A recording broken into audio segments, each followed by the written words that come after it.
J'ai obtenu le diplôme d'assistante sociale en 2010 et j'ai ensuite travaillé une dizaine d'années en milieu hospitalier. Je suis arrivée à la CARSAT en 2020 au service social des Vosges sur le site d'Épinal. C'est en 2022, lors d'un entretien professionnel, que j'ai évoqué le souhait d'évoluer dans ma carrière professionnelle en fonction des opportunités. En 2023, j'ai postulé à un appel de candidature pour un poste de manager service social en Meurthe-et-Moselle et c'est depuis septembre 2023 que je suis donc en poste. Notre parcours est assez similaire puisque pour ma part, diplômé en 2008, j'ai travaillé dans un premier temps en fonction publique territoriale, principalement protection de l'enfance.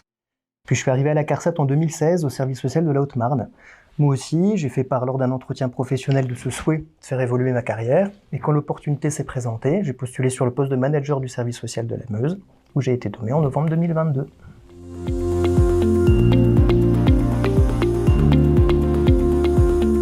J'ai obtenu un bac économique et social en 2006, puis j'ai intégré une préparation au concours d'entrée à l'IRTS, donc qui est l'école du service social, pendant 6 mois.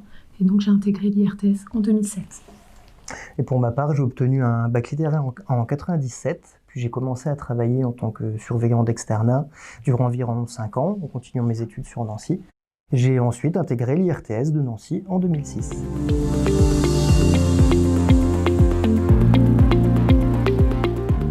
Les missions du service social sont amenées à évoluer et ont d'ailleurs beaucoup évolué au cours de ces dernières années. Actuellement, le service social intervient sur 2 axes. La prévention de la désinsertion professionnelle et sécuriser les parcours en santé.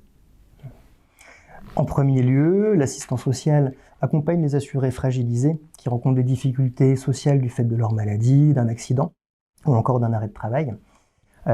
L'assistant social travaille en coordination avec des partenaires internes au réseau de l'assurance maladie, tels que les services administratifs de la CEPAM et le service médical. Nous travaillons également étroitement avec différents services tels les services de santé au travail, les services de Pôle emploi, Cap emploi et la MDPH.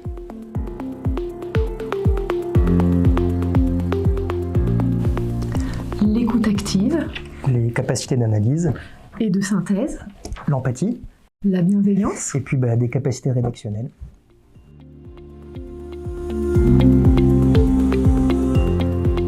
En tant que manager de proximité, il s'agit en premier lieu d'animer l'équipe composée de CSAM, donc les conseillers services de l'assurance maladie et d'assistants sociaux.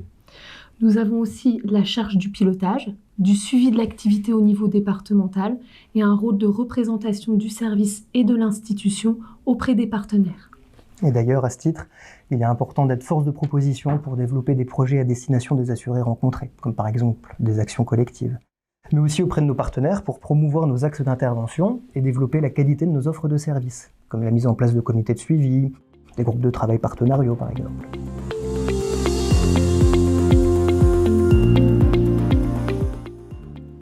Alors les qualités requises pour les 2 métiers sont finalement proches.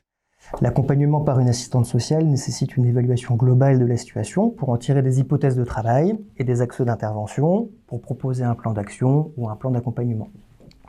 On retrouve cette méthodologie pour le management d'une équipe.